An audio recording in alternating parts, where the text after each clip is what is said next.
Hey, welcome back to the Vid-Bits. This is Brian, and we're doing another Game a Day May game. It's the 5th day of this, and we're going to do Friday the 13th for the Nintendo Entertainment System.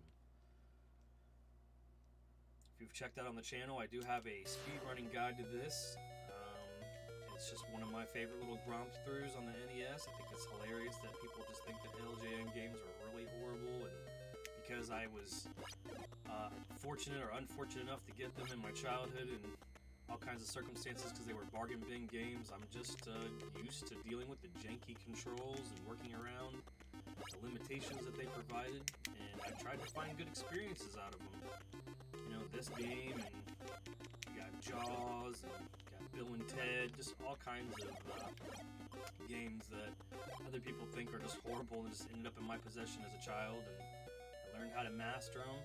Well, except Bill and Ted, still haven't really got past stage 2 on that. But we're going to go through this masterpiece by LJN and see if we can defeat Jason here as the 5th game that we beat for Game a Day May.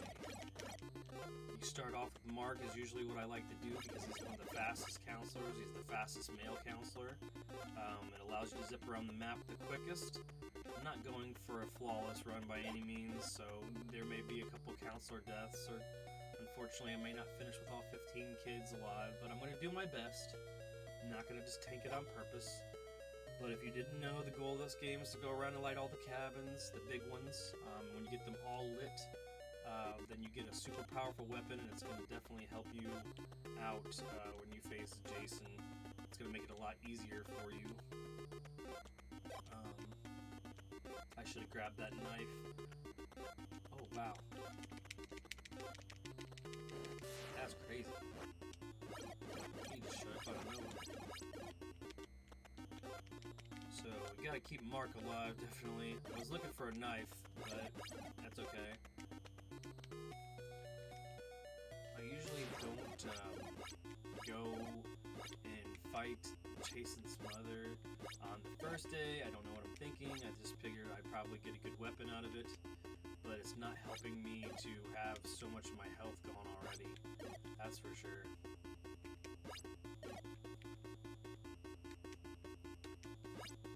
Now, usually you have to have you definitely have to have the key that I have, but you usually have to have the flashlight to see the entrance to where this room is. But if you turn the brightness of your TV up, you'll be able to.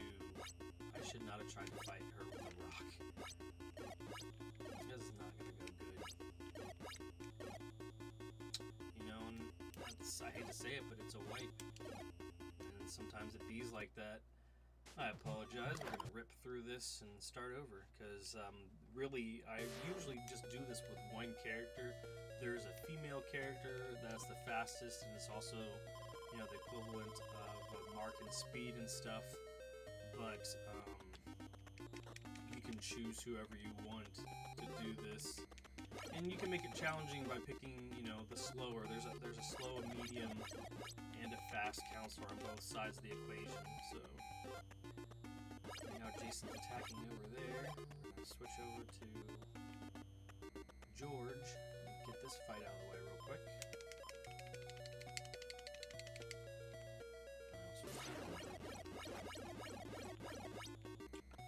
It's important to get a knife. I really don't know what I was thinking that last run, just trying to just go in there and face Jason's mother with a rock.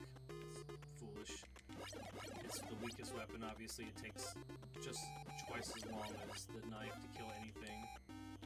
And he's attacking another counselor. He's being pretty aggressive on this cycle. I'm hoping I can get a knife to generate. Should be now. Or a potion.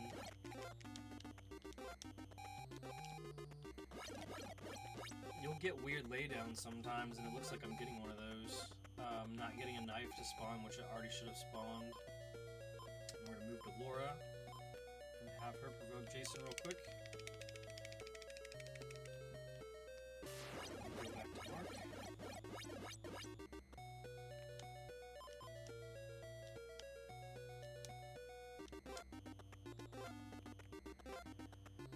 Alright, well, a knife will show up eventually. Gotta get these 2 big cabins here. I'm definitely not going to try to fight Jason's mom again. That was not really smart. You can do it early and you'll get a machete, which is great to pass along to one of the other counselors. There's the knife. There we go. So I lit 1 cabin. I'm going to jump in here. If I jump up, there should be a potion. There it is. I'm going to go get the other big cabin. And then we'll go make our way around the outside. Oh, that's sweet. Make our way around the outside of the map. Now, as far as getting disoriented about going around the outside of the map, that's something that you're only going to be able to ascertain by going in and out of cabins and kind of seeing how that works. I like to constantly pause and check the map to make sure that I'm oriented correctly. Eventually you'll just kind of get used to it. They were just going for a 3D attempt. They were trying to believe that they were making you move corresponding to how your character would face if they were oriented facing outside of the cabins. It's just really forward thinking, and you either can see it like that in your mind or you can't. I've heard it's bad programming because when you go left, you go right, and blah blah blah. It has nothing to do with that. If you were to make this into like a 3D model, it would correspond to what they're going for. They're really just going for how they feel you would be oriented if you were walking and you were facing outward. But because it's on a flat 2D plane, it's not appearing that way. So, you know, it is what it is. You can say that it's crap, or you can also give them a little bit of credit for trying to be outside the box with how they were thinking about it. I'm going to go in here. I'm going to get another large cabin fireplace lit. Boop. There it is. Make sure you wait to see the animation. You'll hear a little bloop noise. And it's also important to pick up these notes. If you don't pick up all the notes, it will not necessarily activate where you need what you're trying to get from that, which is basically for certain items to spawn. So this one is just telling you there's something by the cabin, by the lake. When you light the fireplaces, you'll usually see these notes, or before you leave, you could possibly see one. Now I need to hurry up because the kid alarm is going down rather quickly.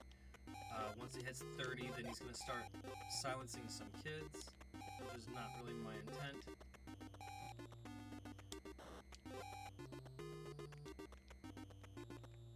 I think I already hit this one, but I'm going to just be safe because I'm not going. There it is. There's a note.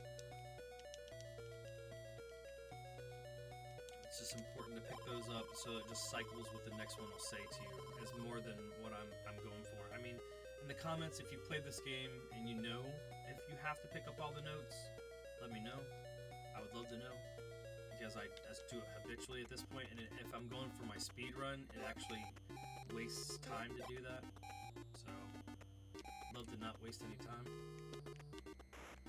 I should be headed towards the kids, but I'm gonna hit this big cabin up because I'm already in it. We've already lost a kid.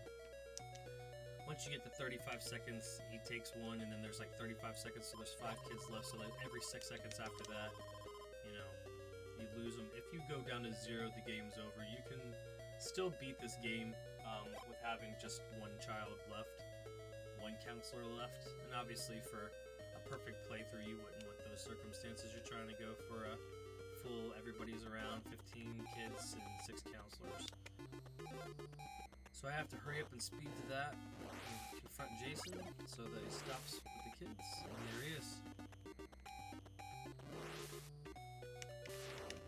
Mike Tyson's punch out. Boom, boom.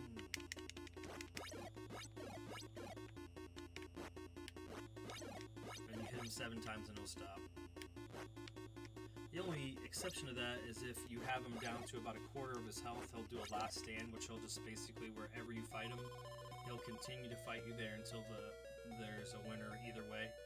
So you definitely don't want to have those circumstances happen in the second and third waves inside houses, because it's just dramatically more difficult to fight him inside after the first wave, because he'll just be a lot more sporadic in his movements, and you'll take a lot of damage. I don't know if there's much variance in how much toughness each character has. I usually just go by quickness. There's the torch. Alright, so I didn't even have to get all of the cabins because I luckily tricky one too, but you're supposed to hit all the ones on the outside. I missed that one if you look on the map on the far right in the middle.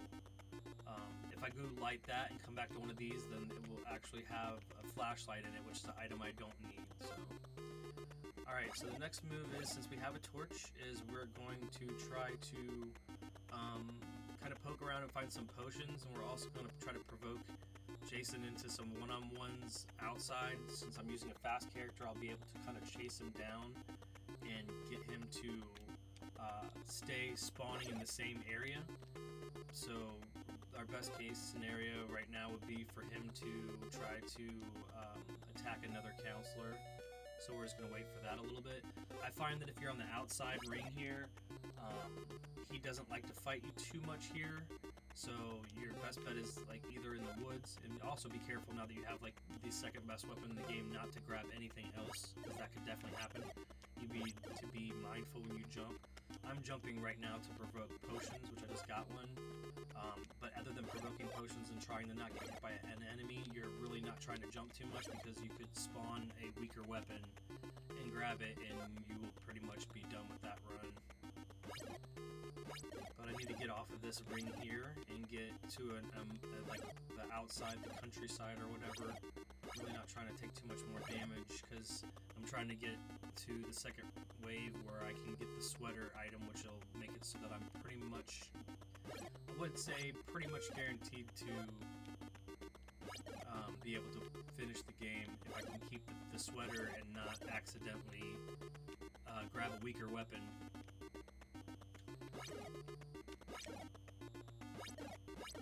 I mean, I could theoretically pass this torch off to somebody to make sure that it's safe, and if you are going to jump, stuff like this is pretty safe, but an item could spawn right below you, and then you're going to land right on a knife and be like, well, there we go, and the torch only spawns if you light all the cabins. So, well, in that case, if you light all the cabins except for that one. So the children are being attacked again, so I have to go attend to that. There's no working around that. The good thing is, Jason is pretty predictable in the first round. So you should be in a lot better shape to do maximum damage with this. You're going to see. Also, just to show you on the map, if you are coming in on the dock on the right, when you get in, you can see that I need to go left to get those cabins. Well, that's obvious, right? So when I go on the main screen, I'm going to go to the left to get to those cabins. If you're on the dock over there on the left, then you need to go to the right. And if you look at it, you can see that the quickest way to get there is the right. And I just don't know why people get confused on that. It's just one of those things that you just have to, be mindful of how your character's oriented, and it may not necessarily be the backwards, game programming complaint that everybody has with this.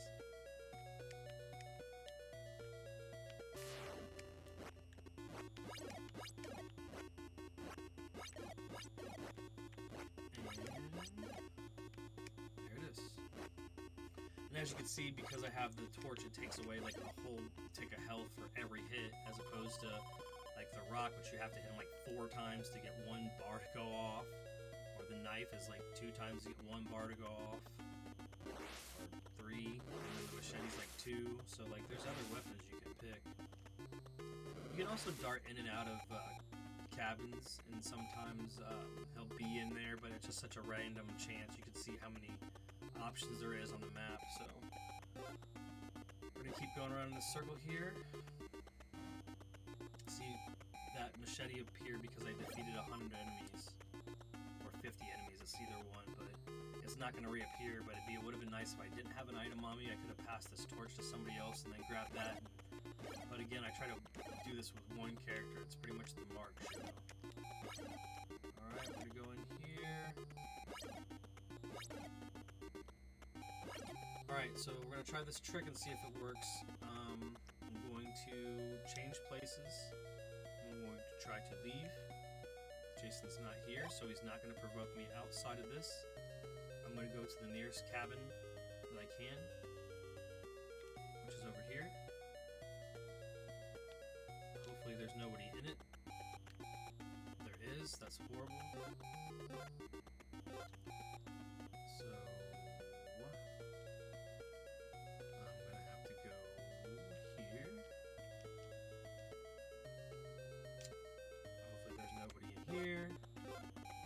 It's horrible. It's like the worst case scenario. Alright, well, I'm not going to be able to provoke Jason because I don't want Mark to die, so I actually have to switch back to Mark. I have to try to leave. And bam. Now what I'm going to do is I'm going to try to just chase him down, and he should just pop back on the screen. He didn't. That's unfortunate. That's a way that you can kind of hack him into following you, or letting you follow him around and just keep instigating fights. He's very low. He should have just popped back on the screen, so pretty much wherever I find him next will be a last stand fight.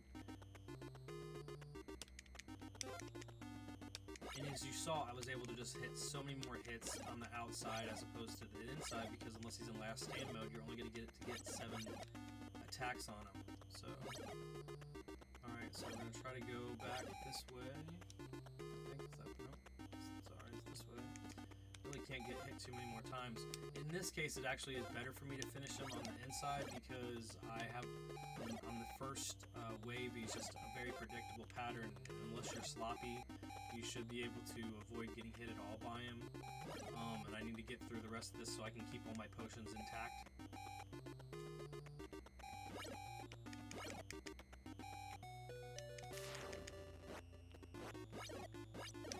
Got myself a nice little hatchet action going on there.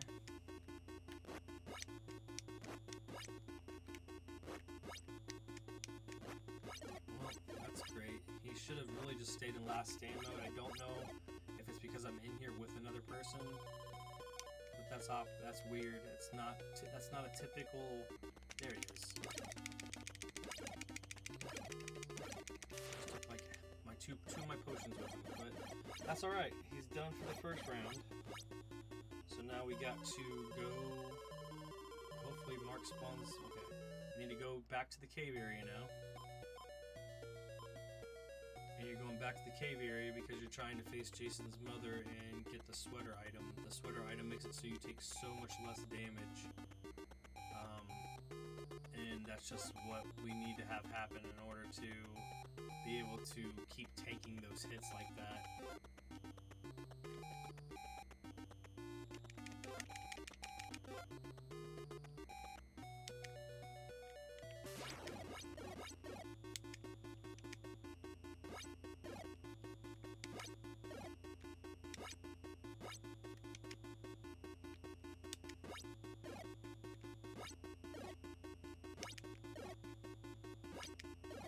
Alright, I'll take the sweater, and we're good.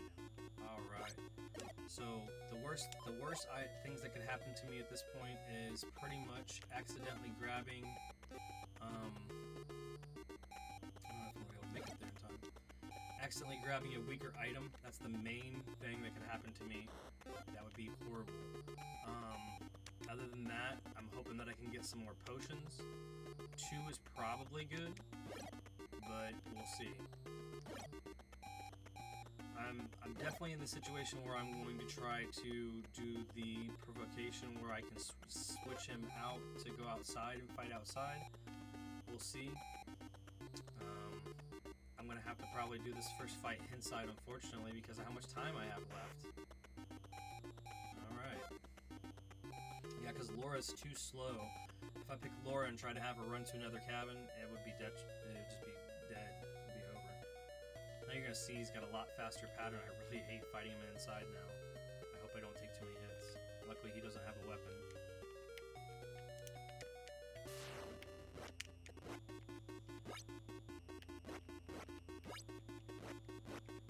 It's just so all over the place. He's gonna just get super zippy.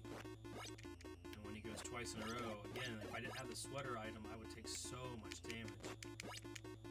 There we go. Alright, so go outside now and try to hopefully find him somewhere close. I really don't need that. I really was just hoping for some more potions and stuff, but again, I don't really want to risk. There we go, nice. Now I just gotta hope he stays on the screen. did. So hope he stays on the screen. He did. And that's wave 2. Nice. That's how it's done right there. And now that I still have my full potions, 2 potions, and I have the sweater item to start. It's just a matter of time of hoping that he just starts to show up and just do the same thing I just did. Really, that's pretty much how you do it. The sweater item is pretty much detrimental to this strategy because you won't be able to sit there and tank those hits. So again, I just want to hope that I don't accidentally grab an inferior item. And also I have to hope that he doesn't spawn with the kids too many times because those are inside fights for sure. If I can get one of those, I should be good. I can just check cabins to see if he's randomly in them.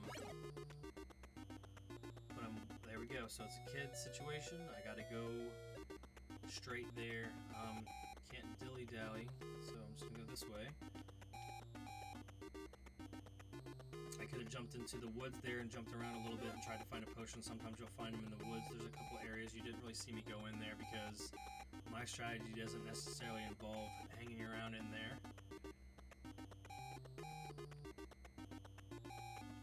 And then we're gonna zip back over here.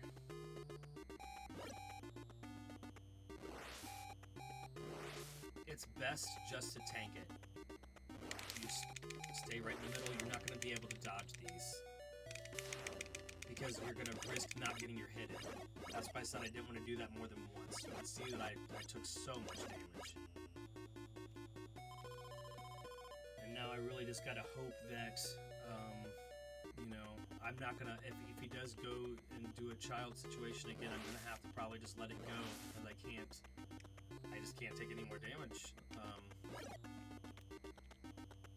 See, look at how close that was. And also, if you're on the same plane as something that you spawn, you're gonna find that if you leave that map and you go back, so if I went on that road and came back and jumped straight up, that same knife will spawn somewhere. So, you know, I definitely don't want to risk that. I know that it's not a potion, it's a knife, and it's definitely not worth it. So, we're gonna try to do our move here. We're gonna change, and then we're gonna try to move somewhere else. Or no, not move somewhere else, sorry. We're gonna change, we're gonna leave,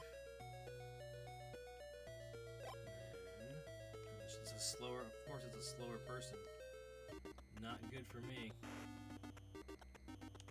I just need to hurry up and get to this empty cabin, and I gotta hope that nobody's in it. Please. Oh my gosh.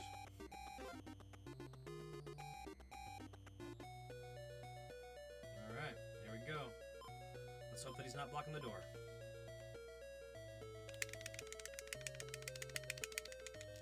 Come on, stay on the screen. Come on, stay on the screen.